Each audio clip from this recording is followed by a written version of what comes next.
प्रधानमंत्री नरेंद्र मोदी, आंध्र प्रदेश के सीएम और अडानी पर हुआ केस दर्ज, सम्मन भेजा गया है। जी हां, बिल्कुल ये कोई फेक न्यूज नहीं है, ये बिल्कुल सही खबर है। लेकिन ये केस दर्ज हुआ है अमेरिका में, नोटिस आ गया है बकायदा। आरोप पता है क्या है? आरोप है कि ये लोग पेगासस का इस्तेमाल करते हैं और भ्रष्टाचार करते हैं। नमस्कार, मैं शंभू कुमार सिंह और आप देख रहे हैं नेशनल दस्तक। ये खबर कोई टीवी अखबार आपको नहीं दिखाएगा, क्योंकि प्रधानमंत्री मोदी पर केस दर्ज हुआ है। वहीं यूपी में एक बीजेपी के मेयर ने 25 लाख की सुपारी दे दी एक पूर्व विधायक के खिलाफ। यह भी बड़ी खबर है। लेकिन सबसे पहले भारतीय मूल के डॉक्टर ने पीएम मोदी, आंध्र प्रदेश के सीएम जगन मोहन और अडानी के खिलाफ मुकदमा दायर किया है और अमेरिकी कोर्ट ने इसको नोटिस भी भेज दिया है। जब आप इस पूरी खबर को समझेंगे तो आप हिल जाएंगे। अमेरिकी डॉक्टर ने कोलंबिया की एक अदालत में एक ऐसा मुकदमा दायर किया है जिसमें आरोपी भारत के पीएम, आंध्र प्रदेश के सीएम वाईएस जगन मोहन रेड्डी और देश के शीर्ष उद्योगपति गौतम अडानी को बनाया गया है। केस दायर करने वाले डॉक्टर ने पीएम मोदी, मुख्यमंत्री वाईएस जगन मोहन रेड्डी और उद्योगपति गौतम अडानी के खिलाफ भ्रष्टाचार, पेगासस स्पाईवेयर के इस्तेमाल का आरोप लगाया है। और केस में वर्ल्ड इकोनॉमिक फोरम के अध्यक्ष तथा संस्थापक प्रोफेसर क्लॉज श्राब का भी नाम शामिल किया गया है। यूएस के डिस्ट्रिक्ट कोर्ट ने इनको लेकर समन जारी किया है और भारत की तरफ से इसकी पैरवी जो कर रहे हैं वो भारतीय अमेरिकी अटॉर्नी रवि बत्रा ने किया है। लेकिन सवाल है कि यह केस दर्ज क्यों हुआ है। गैस्ट्रोएंटरोलॉजिस्ट डॉक्टर लोकेश ब्यूरी, ये आंध्र प्रदेश के रहने वाले हैं, भारतीय मूल के डॉक्टर हैं और ये आंध्र प्रदेश के रहने वाले हैं। इन्होंने आरोप लगाया है कि प्रधानमंत्री नरेंद्र मोदी, जगन मोहन रेड्डी और अडानी ये तीनों भ्रष्टाचार में लिप्त है और पेगासस का इस्तेमाल किया गया। आप कल्पना कीजिए, भारत में आप कोर्ट का स्ट्रक्चर समझिए, डेमोक्रेसी समझिए। क्या भारत में किसी कोर्ट में इस तरह की याचिका दायर की जा सकती है? क्या भारत में कोई सवाल उठा सकता है? सोचिए, गौतम अडानी दुनिया के तीसरे नंबर के अमीर हो गए हैं। हम सब जानते हैं कि सबसे ज्यादा 2 लाख करोड़ के करीब उन पर लोन है। सबसे ज्यादा भारत सरकार ने कर्जा राइट ऑफ किया है। सबसे ज्यादा बैंकों का लोन है। ये सबसे ज्यादा जीडीपी गिरी हुई है।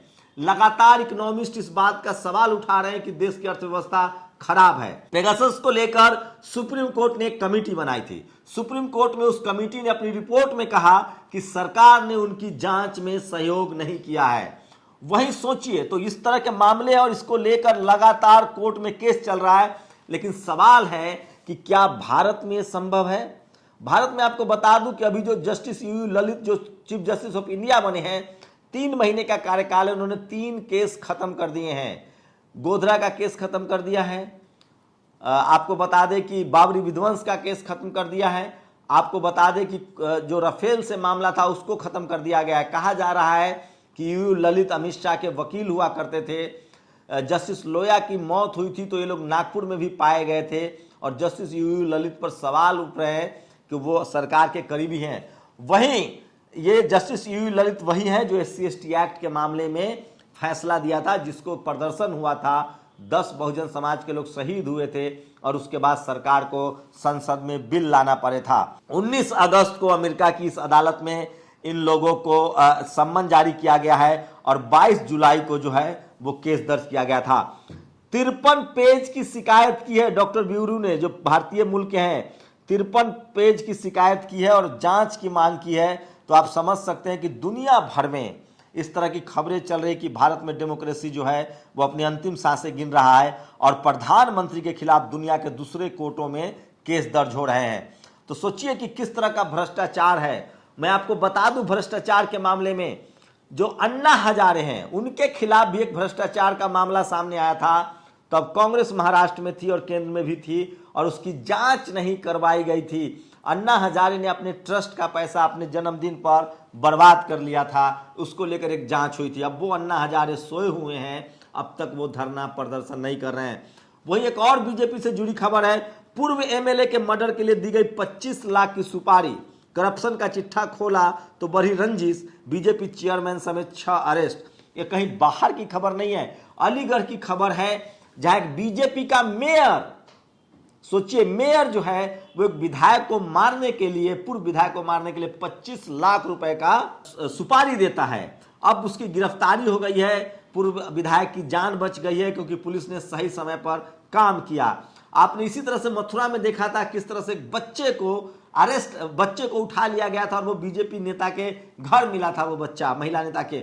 बिहार के एक बीजेपी के एमएलसी का शराब पीकर वीडियो वायरल हो रहा है, उसकी भी जांच है। तो सोचिए, इस तरह की वो तमाम खबरें हैं जो इस देश की मीडिया, टीवी, अखबार आपको नहीं दिखाता है, लेकिन ये वो तमाम खबरें हैं जो सोशल मीडिया पर वायरल होते रहते हैं। और नेशनल दस्तक की लगातार कोशिश होती है कि इस तरह की खबरें, सरकार के सत्ता से जो खबरें जुड़ी हुई है उसको पूछा जाए। एक और खबर बताऊंगा आपको, सोचिए किस तरह से पुर्तगाल में एक भारतीय मूल की महिला की मौत हो जाती है और वहां के स्वास्थ्य मंत्री ने इस्तीफा दे दिया है। पुर्तगाल में एक भारतीय महिला की मौत होती है और वहां के स्वास्थ्य मंत्री इस्तीफा दे देती हैं। बच्चा को बचा लिया गया है, मां की मौत हो गई, लेकिन वहां की महिला स्वास्थ्य मंत्री ने इस्तीफा दे दिया, यह कहकर कि ये मेरी नैतिक जिम्मेदारी है। अब आप इस वीडियो को देखिए। आ जाओ, जल्दी आ जाओ।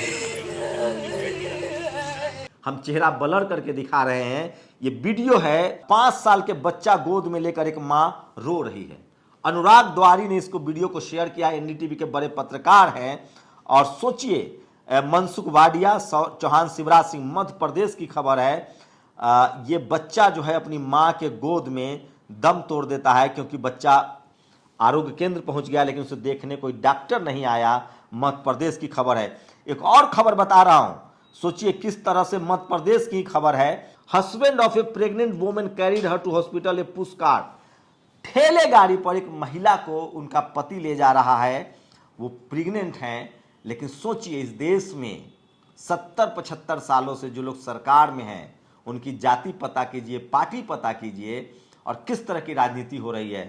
मायावती हो, अखिलेश हो, लालू यादव हो, ये सब लोग स्कूल अस्पताल बनाने की राजनीति करते थे, विकास की राजनीति करते थे।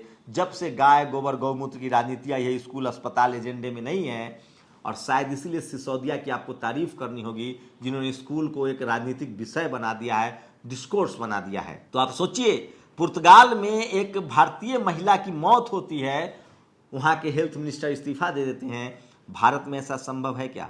लेकिन मेरा सवाल इस देश के उन लोगों से है जो media, judiciary, college, university, bureaucracy और बिजनेस में हैं, जो पढ़े लिखे हैं। मैं उन लोगों से सवाल नहीं पूछ रहा हूं जो आज भी मजदूर हैं, मजबूर हैं, जिनको मजबूर बना के रखा गया है।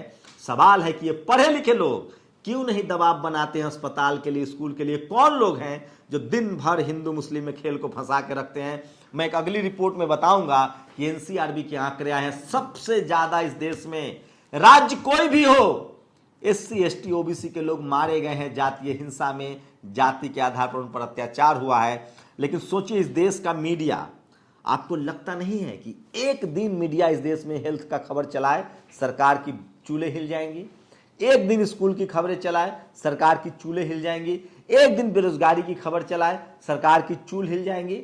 मैं इसीलिए कह रहा हूं, इस देश की बर्बादी के लिए अगर कोई जिम्मेदार है तो वो इस देश का मीडिया है, जो भ्रष्टाचार, बेरोजगारी, करप्शन, स्कूल, अस्पताल, देश की सुरक्षा पर बहस नहीं करती है। वहां जिन राज्यों में बीजेपी या सवर्णों की सरकार है, और इस देश की बर्बादी के लिए यही जिम्मेदार है।